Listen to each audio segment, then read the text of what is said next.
Hello friends, तो आज के वीडियो में मैं आपके लिए बहुत ही ज़्यादा इंपॉर्टेंट टॉपिक लेकर आई हूँ जो आपके अपकमिंग एग्जाम लाइक आपका बीपीएससी होगा, यूपीपीसीएस होगा, आरओ हो गया, उसके लिए बहुत ही ज़्यादा बेनिफिशियल हो सकता है। तो आज का जो हमारा टॉपिक हो जाएगा वो हो जाएगा advent of Europeans. Advent of Europeans ये डायरेक्ट आपसे क्रोनोलॉजी पूछ लेता है कि कौन ऐसे थे जो पहले आए थे और लास्ट में गए थे, या आप क्रोनोलॉजी के उससे लगाइए कि कौन पहले आए थे फिर उसके बाद कौन आए थे, उसके पहले कौन आए थे। तो इस तरह से तो सबसे पहले अगर हम क्रोनोलॉजी ऑर्डर में देख लें तो सबसे पहले आए थे पोर्टुगीज़, फिर आए थे डच, उसके बाद आए थे इंग्लिश, फिर आए थे डेंस और फिर आए थे फ्रेंच। तो ये आप यहाँ पे ऑर्डर देख सकते हैं कि किस तरह से सबसे पहले यहाँ पे पोर्टुगीज़ आए थे, उसके बाद आपके आने वाले जो यूरोपियंस थे वो थे डच, उसके बाद आपकी आई थी ईस्ट इंडिया कंपनी, फिर आई थी डेंस और फिर आए थे फ्रेंच। तो इसके बारे में हम लोग एक्सप्लेन करते हैं कि आखिर पोर्टुगीज़ क्या कौन है और वो कब आए थे।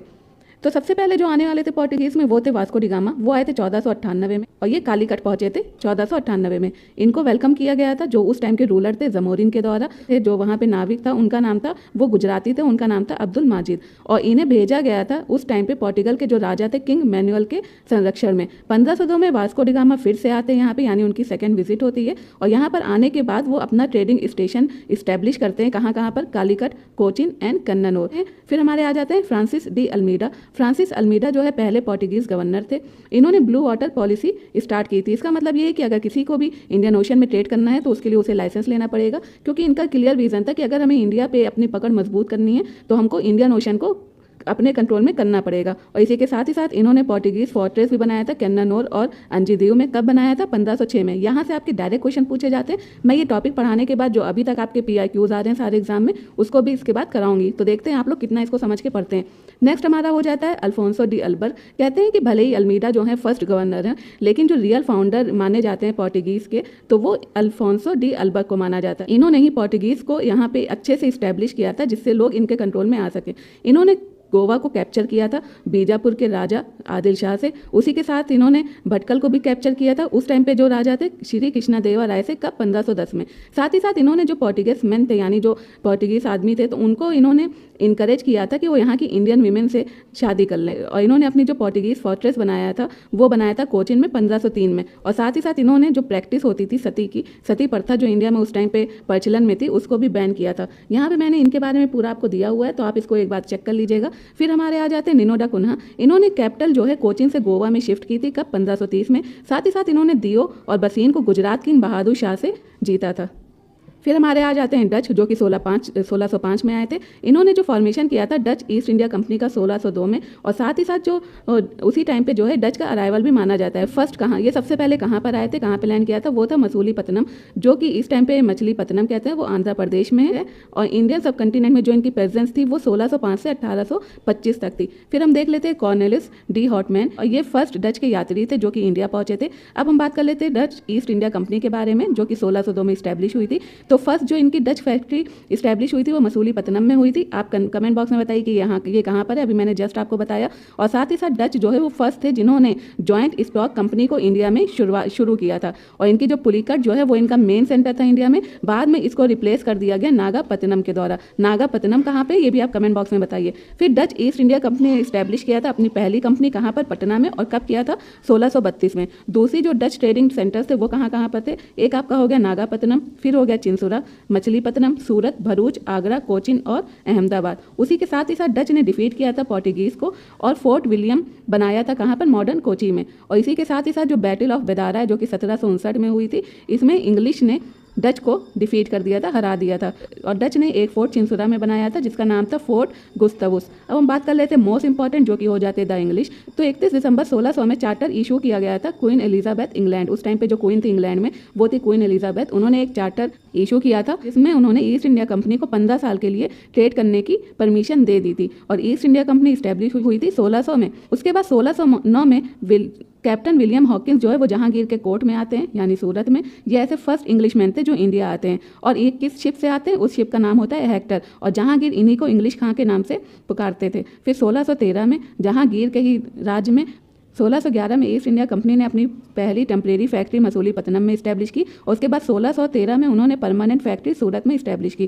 फिर 1615 में सर थॉमस राय जो हैं वो एम्बेसडर बने थे किंग जेम्स फर्स्ट के, जो कि जहांगीर के कोर्ट में आते हैं। 1658 में परमिशन मिलती है आगरा, अहमदाबाद और भरूच में फैक्ट्री इस्टेब्लिश करने की। 1632 में इसमें इनको सुल्तान ऑफ गोलकोंडा से गोल्डन फरमान मिलता है। साथ ही साथ 1633 में जो फैक्ट्री इस्टेब्लिश होती है ईस्ट इंडिया कंपनी की, वो हरिहरपुर और बालासोर यानी उड़ीसा में इस्टेब्लिश होती है। और उसके 1639 में इन्हें चंद्रगिरी के राजा से मद्रास जो है वो लीज पर मिलता है और ये अपनी फैक्ट्री भी सेटअप करते हैं, फोर्ट सेंट जॉर्ज, जो कि रिप्लेस करता है मसूलीपट्टनम को। फिर 1651 में इनकी जो पहली फैक्ट्री बनती है बंगाल में, वो कहाँ पे बनती है? हुगली पे। साथ ही साथ 1662 में चार्ल्स सेकंड जो ब्रिटिश किंग है, वो बॉम्बे को दहेज के रूप में पाते हैं जब वो पोर्टुगीज़ के प्रिंसेस से शादी कर लेते हैं। यानी जब वो पोर्टुगीज़ की जो राजकुमारी हैं उनसे शादी करते हैं तो जो पोर्टुगीज़ है उनको दहेज में बॉम्बे गिफ्ट करते हैं। फिर 1667 में औरंगजेब जो है इंग्लिश को एक फरमान देते हैं जिससे वो बंगाल में ट्रेड कर सकते हैं। साथ ही साथ 1696 में जॉब चार्नोक जो है वो एक फैक्ट्री इस्टेब्लिश करते हैं सतनौती में, जो कि बाद में फोर्टिफाई की जाती है 1696 में, जिसको बोला जाता है फोर्ट विलियम। फिर हमारा आ जाता है 1700 में बंगाल फैक्ट्रीज, जो कि फोर्ट विलियम के अंडर में ही प्लेस हुई थी। साथ ही साथ 1700 में जो विलेजेस थे सतनौती, गोविंदापुर, कालीकट, ये एक नई सिटी के रूप में ग्री होते हैं जिसको हम बोलते हैं कलकत्ता। यानी कलकत्ता इन दोनों सिटी को मिला के इन तीनों विलेज को मिला के बनाया जाता है। फिर 1717 में फर्रुख सियार एक फरमान इशू करते हैं जिसको मैग्ना कार्टा ऑफ कंपनी कहते हैं, जिसमें कंपनी को जो है वो ट्रेड कंसेशन दे दिया जाता है कि अगर वो बंगाल, गुजरात और हैदराबाद में ट्रेड करती है तो उसको उस पर कंसेशन मिलेगा। फिर हम बात कर लेते हैं डैनिश की। तो डैनिश ईस्ट इंडिया कंपनी जो है वो 1600 में फाउंड हुई थी और ये जो फैक्ट्री इन्होंने बनाया था वो ट्रैंक्योबर में बनाया था। कहाँ पे? तंजौर में। कब बनाया था? 1620 में। अब हम आ जाते हैं फ्रेंच पे, ये भी बहुत इंपॉर्टेंट हो जाता है। तो फ्रेंच जो है वो 1664 में कॉलबर्ट ने फॉर्म किया था फ्रेंच ईस्ट इंडिया कंपनी, और उस टाइम पे फ्रांस में किसका राज था? वो थे लुइस 14। 1667 में पहली फ्रेंच फैक्ट्री सूरत में बनती है फ्रांसिस कैरोन के द्वारा 1668 में। उसके साथ ही साथ जो दूसरी फैक्ट्री बनती है वो मसूलीपट्टनम में 1669 में बनती है। 1673 में जो फ्रांसिस मार्टिन है वो पांडुचेरी को फाउंड करते हैं और साथ ही साथ पांडुचेरी जो है वो इनका हेडक्वार्टर भी बन जाता है। फिर 1697 से 1739 में दूसरी फ्रेंच फैक्ट्रीज जो है वो इस्टेब्लिश होती है। कहाँ पर? माहे, कराईकल, बालासोर और कासिमबाग। अब हम इसी के साथ ही साथ देख लेते हैं एक बार और कि सबसे पहले जो आते हैं वो पोर्टुगीज आते हैं 1498 एडी में, और इनकी जो पहली फैक्ट्री इस्टेब्लिश होती है वो कोचिन में होती है 1503 एडी में। फिर दूसरे नंबर पे आते हैं डच, जो कि 1602 में आते हैं। इनकी जो पहली फैक्ट्री वो इस्टेब्लिश होती है 1605 में मसूलीपट्टनम में। फिर तीसरे आ जाते हैं इंग्लिश, यानी 1600 एडी में आते हैं और इनकी जो पहली फैक्ट्री है वो इस्टेब्लिश होती है 1613 में। कहाँ पे? सूरत में। उसके साथ ही साथ फ्रेंच 1664 में है और इनकी जो पहली फैक्ट्री वो इस्टेब्लिश होती है 1668 सूरत में। अब हम क्वेश्चन देख लेते हैं कि प्रीवियस ईयर क्वेश्चन क्या है इसके। तो इसमें कह रहे हैं क्रिस्टोफर कोलंबस, जो कि स्पेन से रिलेटेड होते हैं, स्पेनिश होते हैं, वो अमेरिका को डिस्कवर करते हैं, और जो कैप्टन कुक है जो कि ब्रिटिशर्स होते हैं वो ऑस्ट्रेलिया को डिस्कवर करते हैं, और पीटर मुंडी जो कि ब्रिटिशर होते हैं वो इंडिया कब आते हैं? उस टाइम पे किसका रूल होता है? शाहजहां का, मुगल एम्परेयर जो शाहजहां है उनका। और पोर्टुगीज जो है वो पहले थे जो सबसे पहले इंडिया में आते हैं यानी 1498 में, और सबसे लास्ट में जाने वाले भी यही थे यानी 1961 में। फिर पोर्टुगीज जो है वो फर्स्ट हैं जिन्होंने सी ट्रेड सेंटर इंडिया में इस्टेब्लिश किया था। पोर्टुगीज जो है उन्होंने हुगली को बेस बनाया था पायरेसी के लिए। फिर हमारे आ जाते हैं फाउंडर ऑफ कलकत्ता, ये कौन थे? Job Charnock. साथ ही साथ फैक्टर्स जो लीड करते हैं कि ईस्ट इंडिया कंपनी इंडिया में कैसे इतनी सक्सेस हो गई। तो यहाँ पे जो है नेशनलिज्म की कमी थी, यानी लोगों में राष्ट्रीय भावना देखने को बहुत कम मिलती थी। साथ ही साथ यहाँ इन लोग के साथ जो वेस्टर्न ट्रेनिंग आई थी, स्किल के साथ ही आए थे, इनके पास मॉडर्न आर्म थे। साथ ही साथ यहाँ पे जो इंडियन है, आप जानते हैं कि इंडियन कितने वफादार होते हैं, तो इनको यहाँ पे जो लॉयल इंडियन सोल्जर्स है वो भी मिल गए थे। उसके बाद है द लेवेंट कंपनी को चार्टर जो मिला था ट्रेडिंग के लिए इंडिया के साथ, तो वो लैंड रूट से मिला था। फिर ब्रिटिश ईस्ट इंडिया कंपनी जो है लंदन में फॉर्म्ड होती है कि और यहाँ इंडिया में किसका राज होता है उस टाइम पे? अकबर का, 1556 से 1605 तक। हम बात कर लेते हैं पहले कौन आया था। तो सबसे पहले आते हैं विलियम हॉकिन, फिर आते हैं कैप्टन मिडिल्टन, फिर आते हैं कैप्टन बेस्ट, और कैप्टन मिडिल्टन जो है वो परमिशन पाते हैं मुगल गवर्नर से सूरत में ट्रेड करने के लिए। फिर हम बात करेंगे कैप्टन थॉमस, जिन्होंने पोर्टुगीज़ को हराया था सौली में, और British east India company first थी जिन्होंने इस्टेब्लिश किया था अपनी फैक्ट्री सूरत में। कब? 1613 में। और सर जॉन चाइल्ड जो कि इंग्लिश गवर्नर थे, उन्हें औरंगजेब के द्वारा एक्सपेल्ड कर दिया गया था, निकाल दिया गया था, और डुप्लिक्स जो है उन्होंने इनिशिएट किया था जिससे इंडिया के जो राजा हैं उनमें अगर किसी तरह का मतभेद होता है, कोई लड़ाई होती है, तो वो उसमें इंटरफेयर करते थे, अपनी टांग अड़ाते थे, और इससे जो है वो क्या करते थे, इससे क्या होता था कि वो फैक्ट्री जो टेरिटरीज हैं उसको एक्वायर कर सकते थे।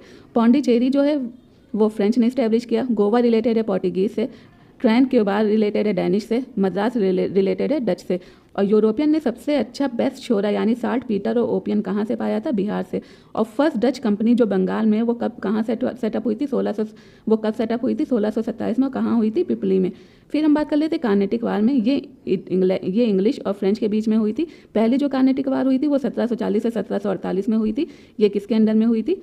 फ्रेंच में कौन थे? डुप्लिक्स थे। इसमें क्या क्या हुआ था? इसमें जो एंग्लो फ्रेंच रिवलरी थी यूरोप में, वो इसका सबसे बड़ा रीज़न था कि यूरोप में इंग्लैंड और फ्रेंच के बीच में लगातार जो है एक विद्रोह पनप रहा था, उसका भी एक रीज़न था। और साथ ही साथ जो इमीडिएट कॉज है, तो ब्रिटिश जो कैप्टन थे बर्नेट, उन्होंने कुछ फ्रेंच की शिप जो है उसको कैप्चर कर लिया था, इस वजह से ये लड़ाई हुई थी। और इसमें कौन सी ट्रीटी साइन हुई थी? तो इसमें ट्रीटी साइन हुई थी एक्स ला चैपल 1748 में, जिसमें ब्रिटिश को मद्रास वापस मिल जाता है। फिर हमारी बात होती है सेकेंड कार्नेटिक वार। ये 1749 से 54 तक थी। इसमें जो गवर्नर थे फ्रेंच की तरफ से वो थे गॉड ह्यू। इसमें अगर देखा जाए वार, तो इसमें कोई भी कंक्लूजन नहीं निकला था वार को लेकर। और इसमें साथ ही साथ जो ट्रीटी साइन हुई थी वो थी ट्रीटी ऑफ पॉन्डिचेरी। कब हुई थी? 1755 में। फिर आ जाते हैं थर्ड कार्नेटिक वार के बारे में, जो कि 1758 से 63 के बीच में हुई थी। और इसमें जो फ्रेंच के गवर्नर थे वो थे काउंट डी लैली। और इसमें इंग्लिश की तरफ से कौन थे? जनरल आयरकोट। और ये एक डिसीजिव वार थी जिसको हम बैटल ऑफ वांडीवाश भी कहते हैं, 1760 से 61 में तमिलनाडु में। और इसमें जो ट्रीटी साइन हुई थी वो ट्रीटी ऑफ पेरिस हुई थी 1663। इसमें जो सबसे मेजर कॉज है फ्रेंच फेलियर का इंडिया में, तो वो था उनका वीक नवल स्ट्रेंथ। यानी अगर देखा जाए तो नवल के मामले में वो इतने ज़्यादा स्ट्रॉन्ग नहीं थे, वीक थे। और ब्रिटिश को बहुत ज़्यादा उनके पास वेल्थ हो गई थी, और जो मैन पावर थे बंगाल से वो भी उनके पास बहुत ज़्यादा थे। साथ ही साथ उनका जो इंटरनल कोऑर्डिनेशन था ब्रिटिश आर्मी के साथ, वो भी अच्छा था। तो ये एक बड़ा रीज़न बताया जाता है फ्रेंच की हार का इंडिया में ब्रिटिश के द्वारा। तो ये आपका हो जाता है important topic, advent of Europeans. और ये मैंने इसको एक क्रक्स फॉर्म में बताया है, और मैंने आपको वही बताया जो कि डायरेक्ट आपका एग्जाम में आएगा। तो आई होप आपके लिए ये वीडियो काफ़ी यूजफुल होने वाला है। तो अगर आपको मेरी ये PDF चाहिए तो डिस्क्रिप्शन बॉक्स में मैंने टेलीग्राम का लिंक दे दिया है, साथ ही साथ व्हाट्सअप नंबर भी दे दिया है। आप वहाँ पर मैसेज करके इस PDF को भी पा सकते हैं, और या तो आप टेलीग्राम ज्वाइन करके वहाँ से भी इसको ले सकते हैं। तो चलिए मिलते हैं नेक्स्ट वीडियो में, जिसमें हम मॉडर्न हिस्ट्री के आगे वाले टॉपिक को पढ़ेंगे, जो कि हमारा हो जाएगा British conquest of Bengal, Punjab and Mysore. तो इसको हम लोग क्रक्स फॉर्मेट में पढ़ने वाले हैं। तो आप मेरे साथ जुड़े रहिए। अगर आपको मेरा वीडियो पसंद आता है तो वीडियो को लाइक शेयर सब्सक्राइब करना ना भूलें। तब तक के लिए अपना ख्याल रखें, पढ़ते रहें। Thank you.